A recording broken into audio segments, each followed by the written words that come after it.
مبارک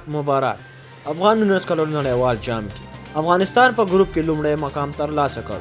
او دا څنګه اولې ویډیو را سره تر پای وګورئ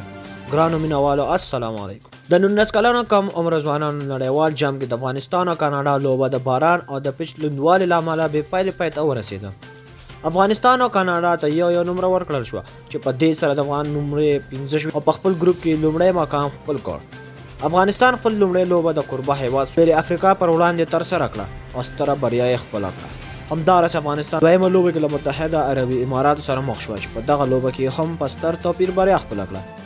په دې سره افغانستان 2 بریاوې خپلې کړې چې 4 نومرې ترلاسه کړې همداراز سویل افریقا متحده عربي اماراتو هم له کاناډا څخه لوبې وګټلې او 2 نومرې ترلاسه کړې خو د افغانستان او کاناډا لوبه ترسره نشوه او دواړو یو نومره ترلاسه کړه چې له دې سره د افغانستان نومرې 15 شوې او تر ټولو مخکې شوه همداراز له ډي ګروپ څخه بل افغانستان وروسته سویل افریقا یا متحده عربي اماراتو لوبډله هم دویم پړاو ته لاره پیدا کوي د دواړو ترمنځ یوه لوبه پاتې ده چې هر چا وګټله هغه به دویم پړاو ته ځي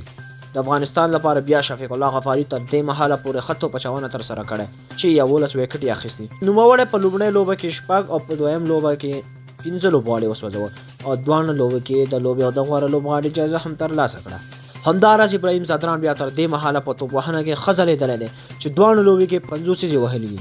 افغانستان به په دویم پړاو کې له کومو لوبډلو سره مخ کیږي هغه به ډېر ژر معلوم شي ځکه د ګروپونو لوبې لا هم پای ته نه دي رسېدلي نو مینه او مننه دوستانو چې ویډیو مو را سره تر پایه ولیدله تر بلې ویډیو پورې د الله په امان